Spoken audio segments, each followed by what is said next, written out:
What's up, ladies and gentlemen, and welcome back to the channel. Kicking it back to some more Yu-Gi-Oh! Masterduel content, and I have the last, for now, deck list profile that I'm going to be premiering to you guys, and then we're just going to be playing some ranked matches with stuff going forward in the future. I present to you FROARKUINS, which is a frog, shark, and penguin deck. This is my second hybrid deck that I have made, and honestly, it is a lot of fun. This deck has already risen into the top 5 decks that I actually really like to play, so I'm very much looking forward to showcasing to you guys this deck when the time comes. I'm very much looking forward to breaking down the deck and getting into this. I'm going to keep the same format as I did the last time, where I'm really only talking about the purpose of the card and not the entire card text. If you want me to go back to the previous method, by all means, let me know in the comments down below. But without further ado, let's get into it. Top left, bottom right, and we're going to start off with Fishborg Launcher.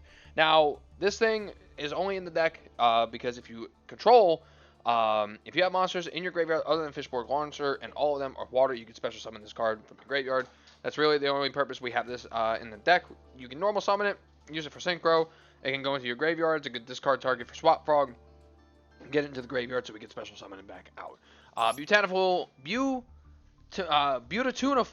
Princess. There we go. I said it properly.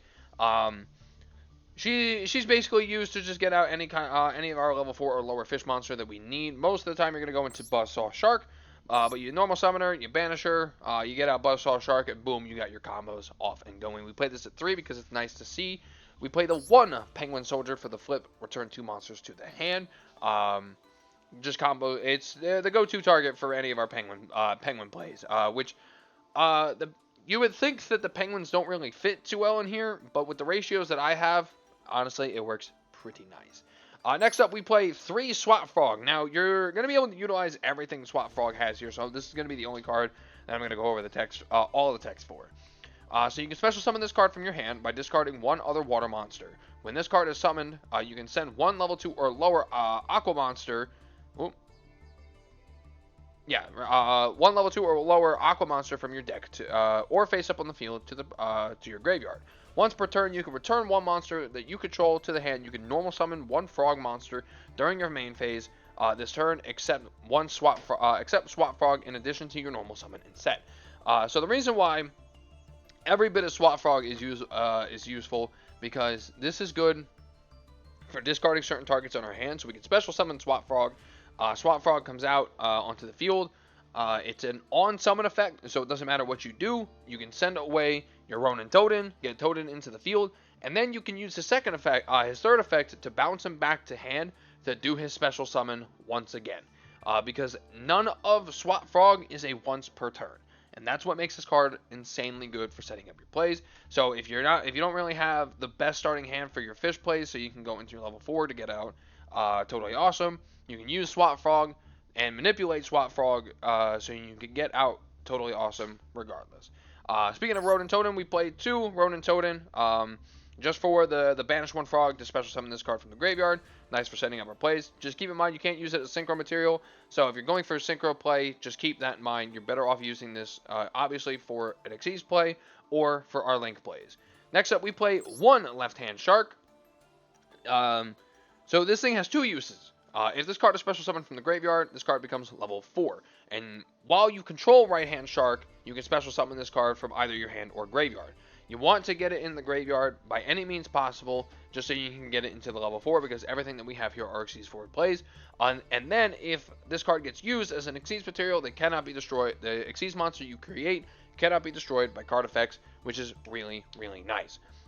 This sets up any of our cards into becoming harder to kill off the field, which is always really nice. Next up, we play 3 Silent Angler. If you control a water monster, special summon this card from your hand, but you can't special summon monsters from your hand for the rest of the turn. Obviously, there's nothing really more that needs to be said. It's just to help set up our Xyz plays. Next up, we play Right-Hand Shark. Now, when this card is normal summon, you can add 1 Left-Hand Shark from your deck to your hand. You don't really use this all that often, because most of the time you're going to be special summoning this with with Buzzsaw Shark or other means.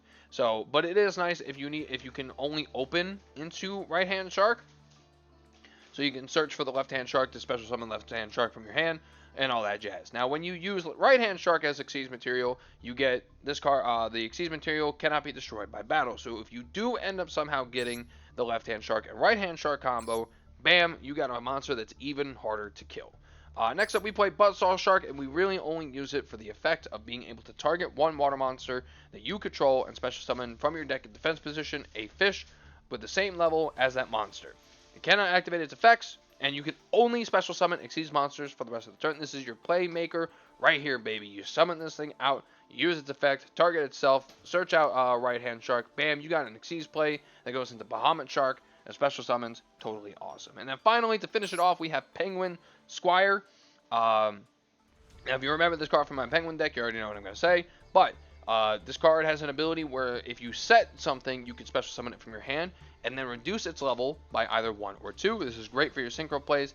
Then it allows you to flip up the card that you set face down, so you can go into your synchro plays. It's great combo fuel. It's great combo material.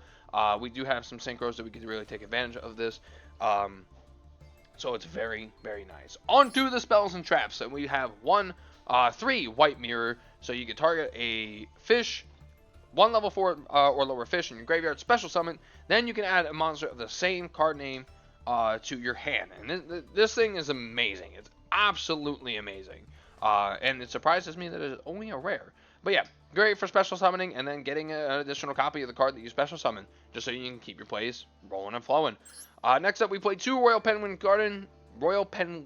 Garden, and it is just for the effect of if you activate this card, you can search for a penguin card. You don't really use anything else. That's pretty much its purpose. It's a continuous spell, and we only play it at 2. Then we played 2 Called by the Grave, and now we're on to our Paleos. And I'm not going to go into crazy detail about this. Just know that every Paleo has the effect that when a trap is activated once per chain, you can special summon any Paleo in your graveyard onto the field. But we play 2 Olenoidus, which targets 1 spell or trap on the field, destroys it. We play 2 Canadia to target 1 face-up card your opponent controls and change it to face-down defense position. And then 2 Dinomischus to target 1 card on the field, discard 1 card, and if you do, you can banish the targeted card. You can mess around with your ratios and play the Paleos however you want. This just works for me. It's a little more even. So if I draw into any of them, it makes it a little easier and I can sort my plays out. But fool around with the ratios however you want. Then we play 2 Infinite Impermanence. If I can, there we go. And then 3 Trap Trick. And this is just here for getting out whatever Paleo you need, or even Infinite Impermanence. Doesn't matter. Getting out whatever trap card that you need at a given time, because it allows you to banish a normal trap from your deck and then set the same normal trap onto the field. And then after you use Trap Trick, you can only activate 1 trap for the rest of the turn after this card resolves, so just keep that in mind when using Trap Trick. It's very nice for getting whichever trap that we need at any given time. On to the extra deck, we do play 1 Tatsunoko. And I haven't really used this card yet, but it is nice just in case we do need it, and I felt it was still great to tech in. When it's synchro summon, you can use a card from your hand for more synchros, which is pretty nice. It's unaffected by other monsters' effects as well, so hey, it's kind of hard to get rid of and allows you to go into other stuff. We play 1 Penguin Brave. When this card is special summon, you can search your deck for a penguin and play it face down, which is going to be your penguin soldier. When a monster effect is activated, you can choose 1 card on your field and flip it face up, which is really nice. It's nice for helping clear off some pesky stuff off the board, and it's a decent option to go into if it's one of the only things that we can do at the time. Next up, we play White Aura Monoceros. When this card is synchro summon, you can target a fish and special summon it, but it cannot attack this turn. Then anytime this card leaves the field, you can banish any water monster in your graveyard to bring this thing right on back. This card is very nice. I like this card a lot. A lot of the White Aura cards are very, very strong, so I definitely do recommend playing them. Next up, we play 1 Totally Awesome, obviously because it's limited. I feel like I shouldn't have to explain Toad personally, so we play the 1. We play the Bahamut Shark combo. This is a tried and true combo of this deck. You need to be playing these 2 cards 1,000,000%.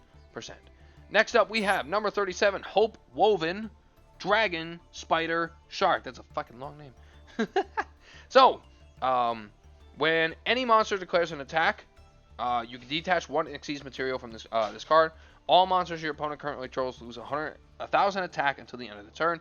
When this card is destroyed by battle or card effect, you can choose one other monster in your graveyard and special summon it. This card is very nice, just in case it's something that you need. A lot of the stuff that we have in the extra deck are tech options just to fulfill a certain situation, and this card is really nice in the event that you need it. One of the main meats of the deck, Stealth Cragen. So, while this card is face up on the field, it turns all face up monsters into water monsters. Then a quick effect, you can target a water monster on the field that your opponent controls and destroy it, and then inflict damage equal to half the attack that card had on the field.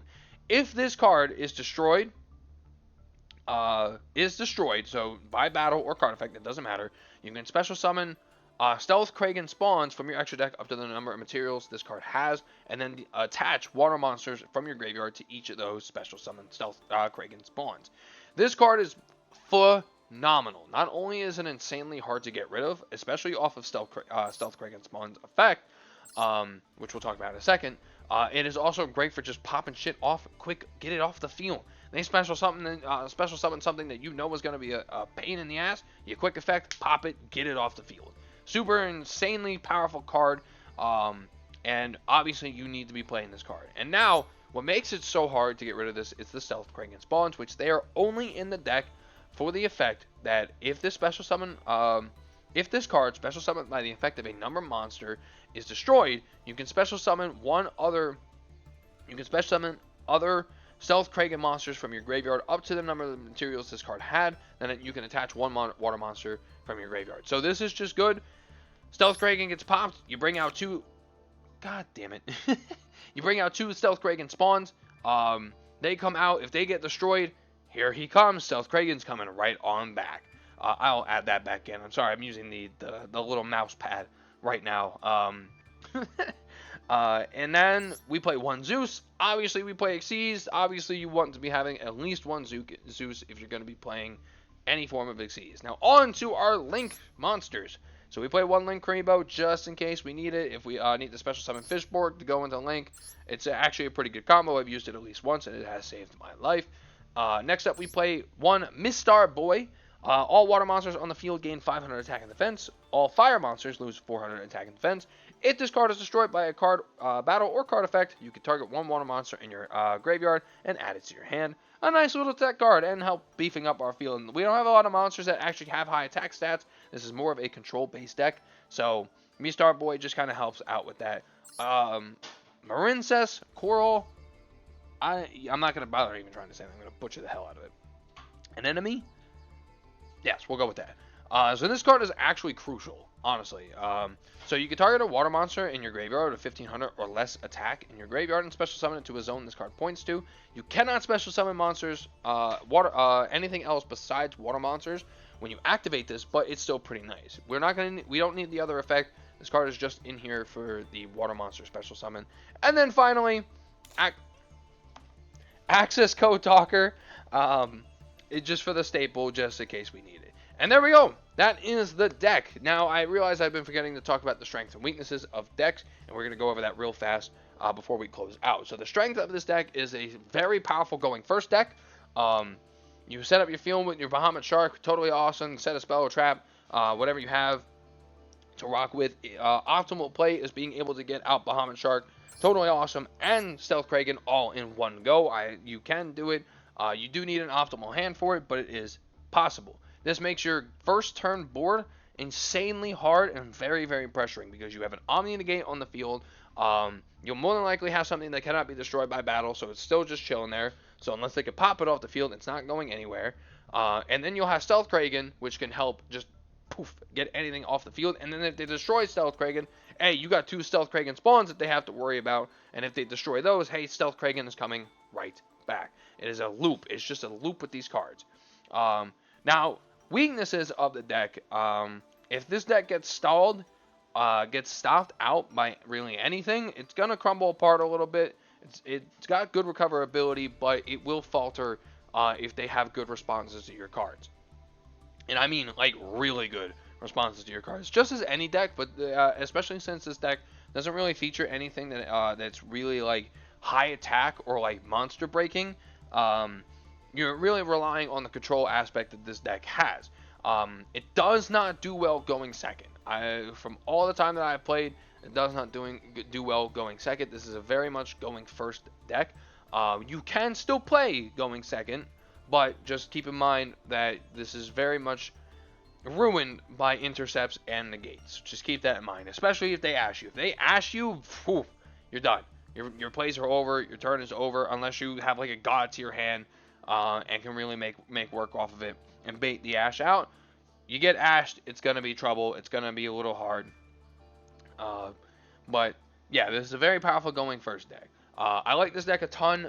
The control that this deck has is very, very potent. So let me know what you guys think down below of FROARKUINS. This is one of my favorite decks to play in Masterduel currently, and I'd be excited to hear what you guys have to say.